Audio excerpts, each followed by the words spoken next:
Welcome to our Wellness Wednesday Health Show. I'm your host, Dr. Kala Hewlett from the Back Pain and Joint Center of Texas, where we do two things. We help our patients get out of pain without medication and without surgery. And number two, we educate our patients and community on how to get healthy and stay healthy.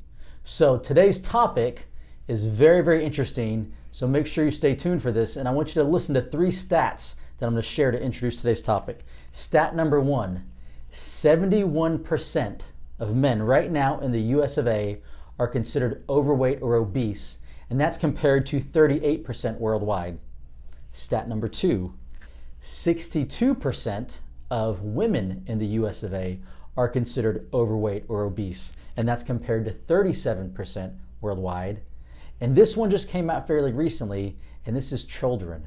Right now, 29% of children are considered overweight or obese, compared to just 14% worldwide.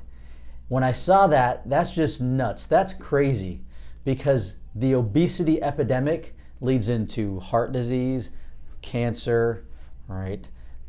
Autoimmune disorders, hormone imbalances, and several other diseases and disorders. So to talk about the obesity epidemic that we're facing and how we can improve our health, I have a very special guest, a certified health coach, Nathan Redmon. Nathan, welcome to our show today. Thank you. It's good to be here. I appreciate it. Now, Nathan, as I was reading those stats, you used to be one of those 71% of obese men, didn't you? I was. So let's start there. Well, I'm 49 years old and been married for 25 years. And when I got married, I was in pretty good shape. And this is the story of those 71% of the men you just referenced in America. I was in pretty good shape. I was active. Mm-hmm. I played basketball and ran track in high school, played a little junior college basketball. I've always just been athletic.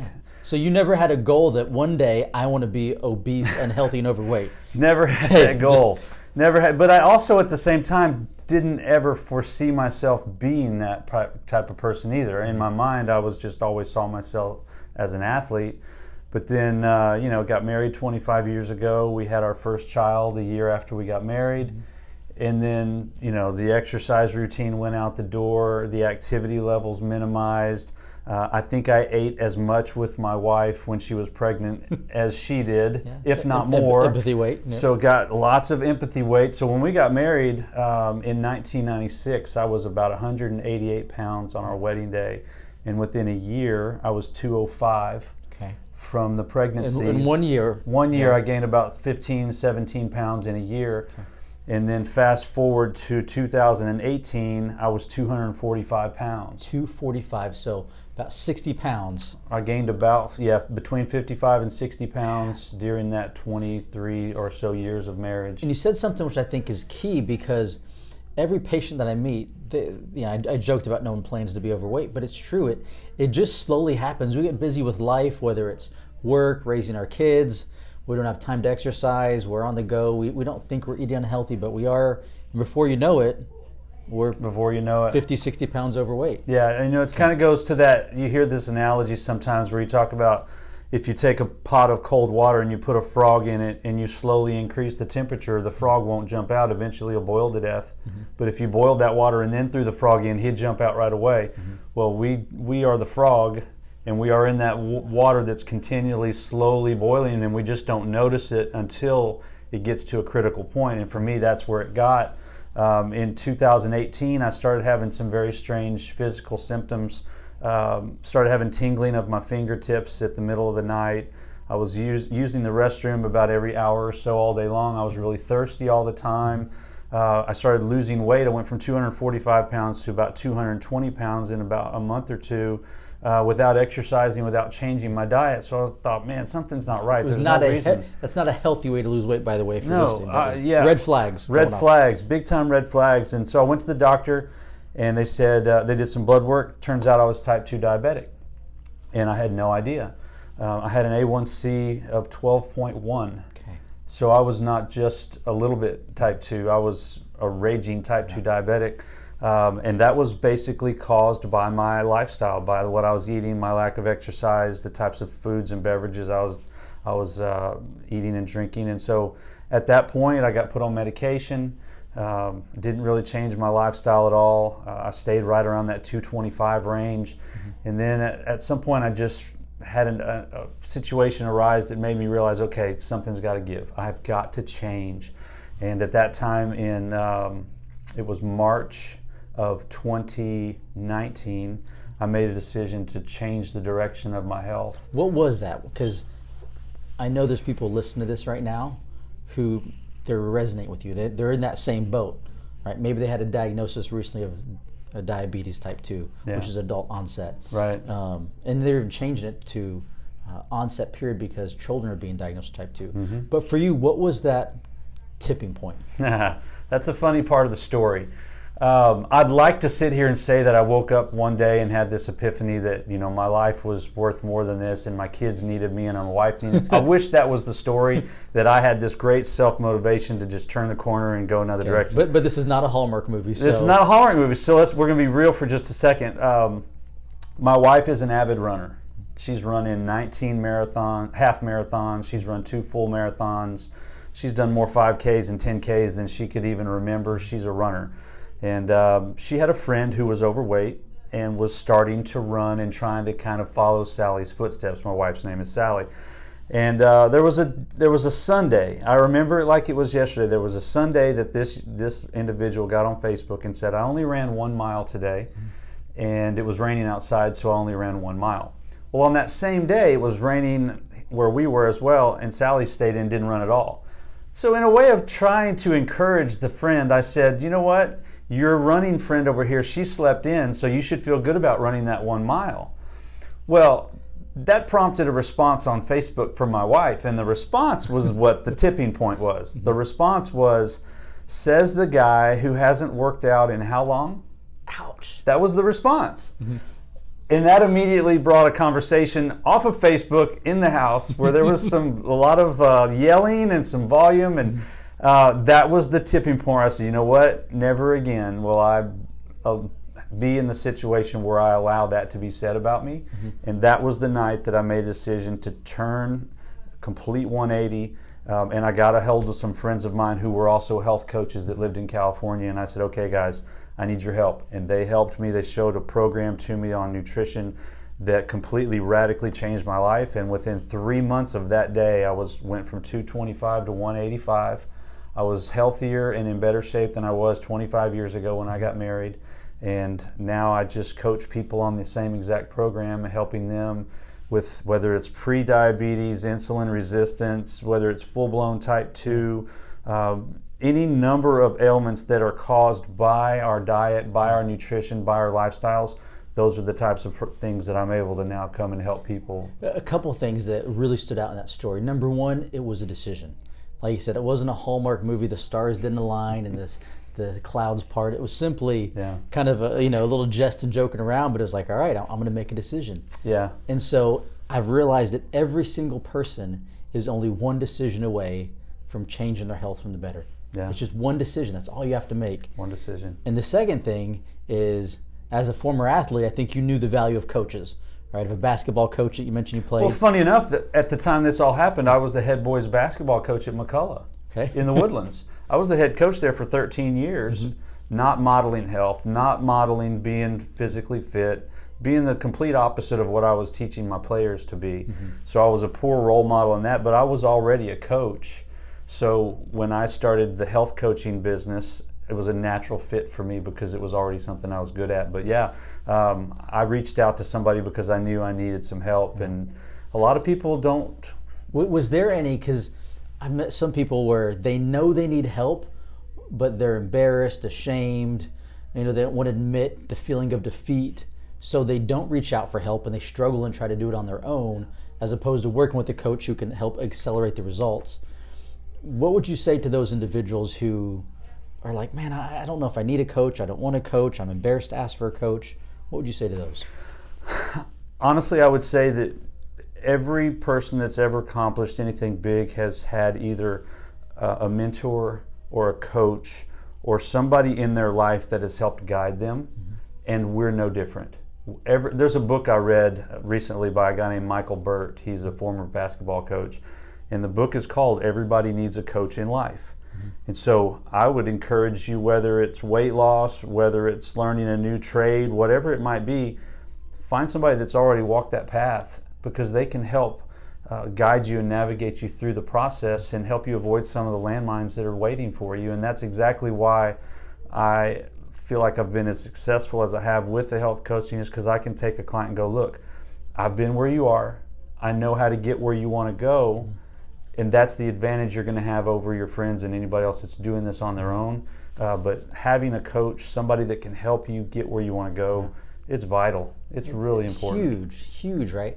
And we've all used coaches, right? If we have children, we send them to a team, and they have a coach that teaches them how to shoot a basket, hit a volleyball, whatever the sport is. If they want to learn math, we send them to school, and they have a math coach, if you will, to teach them division and multiplication. Even as a doctor here, we play a role of coach. People have a health problem that they can't take care of on their own, so they come here for professional advice. So no shame, no embarrassment. In fact, I wish that everyone could just pivot and think that way of, hey, if I want to improve this area, a coach can help me get from point A to point B a whole lot faster when working together. Absolutely. Very, very cool. All right. Now, you mentioned that you were, past tense, for several years a teacher and a basketball coach. Yeah. When I met you, you were already, I think, you had just retired. You had just transitioned, I think, when we met. I think exactly around that time. I left McCullough in October of last year, 2020. So it was right around that time. Yeah. Because our daughters, funny enough, last year were playing on the same volleyball team, so we first met then. Yep. So tell me about, why did you switch from a career in teaching, a career in coaching basketball, which was obvious passion of yours, to now a career in health coaching? Why the change? To be quite I guess two questions. Why the change, and then your passion and joy comparing over one to the other?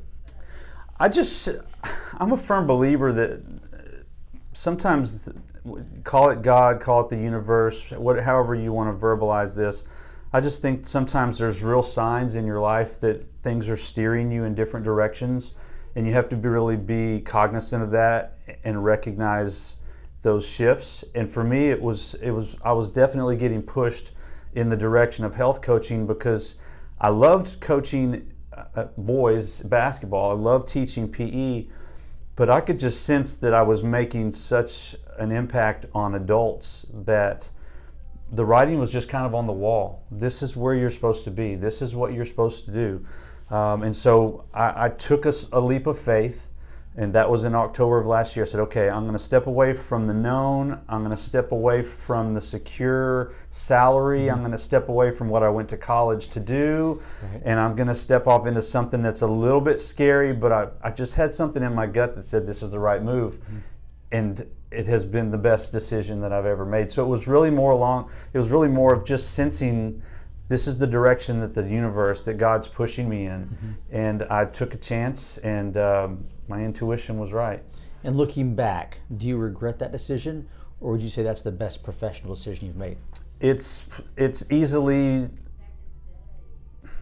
I don't want to say the best. One of the best, we'll say. Top two. Okay. Becoming a basketball coach was a no-brainer for me. I was a natural at it. I loved it. I was good at it. So that was a great decision to go into that. You hear a lot of people that go to college and they'll change their major 3, 4, 5 times because they're not sure what they want to do. The day I enrolled in college my freshman year, I wanted to be a basketball coach. Never did I waver from that. I knew what I wanted to do, and I knew what I'd be good at. And so from the time I started college in 1990 until last year, 2020, right. For 30 years, basketball coaching was all I ever thought about doing until my personal life was so transformed through health coaching, and I was helping so many other people transform their lives and their health. It just became painfully obvious to me, and I say this all the time to people that I talk to. Everything I've done from the time I was about 18 years old until a year ago, I really truly believe I did those things to prepare me for what I'm now doing, helping people in their health. Right. Everything in life prepares us for the next chapter, which we don't always know. That's why it's the next chapter. Yeah. So I think that's just one. I applaud you for, as an adult, at that stage of your life, closing the chapter of the known, opening a new chapter of the unknown. And when you were saying that, it made me think of David A.R. White. He's the man behind the God's Not Dead movie series. Oh, yeah. One of the founders of Pure Flix. He was actually in Conroe last week. at Thursday, and I had an opportunity to hear him at Judge Wayne Mack's Faith and Prayer Breakfast. And he said, if what we're doing we can do on our own, that's really not big enough. That's not what God intended us to do. However, if what we're doing we know we can't do, and there's a leap of faith, of trust, and we have to lean into God or a higher power, whatever your belief may be, he says, then you know you're doing what you're meant to do. Mm-hmm. So when you said that, like that leap of faith, that made me think of you're really doing now what you're meant to do at this stage in life, because it wasn't something you could do on your own. Yeah. It was something you had to lean and trust and faith, and I think it's very cool. I'm a firm believer that if there's ever a decision that you're positioned to make and there's a little bit of fear there, I think that fear is a pretty good signal that you're on the right track. Mm-hmm. If you'll just tell your brain to shut up, make that leap of faith, what's on the other side of that overwhelmingly is a good thing, mm-hmm. and it's exactly where you're supposed to be. Yeah. All growth comes outside of that comfort zone. For sure. For sure. So someone's listening to this and they're watching this right now, and they're resonating with your story, and they're like, hey, I'm in one of those 71%, 62%, I'm unhealthy, I'm overweight, I want to make a decision.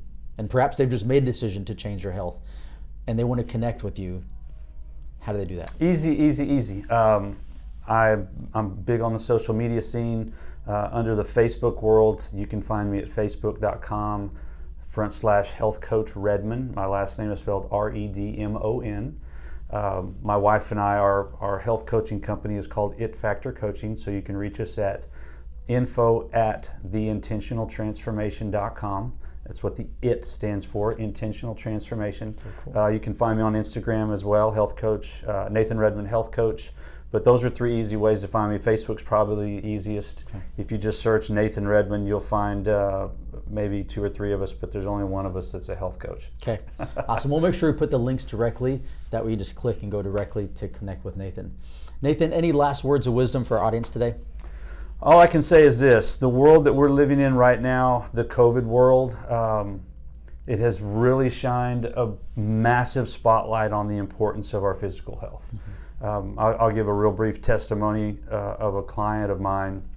There's a lady from Spring that has lost about 100 pounds, and she got COVID, and I guess it's the Delta variant is the one she got about 2 months ago, and it really kicked her butt. She was down for about 2 or 3 weeks, and never wound up having to go to the hospital or anything, but when she came through that, she said, sure as I'm sitting here, if I had gotten this before I lost that weight, I would not be alive. Mm-hmm. She knew that when she got her health in order and lost that weight, it saved her life.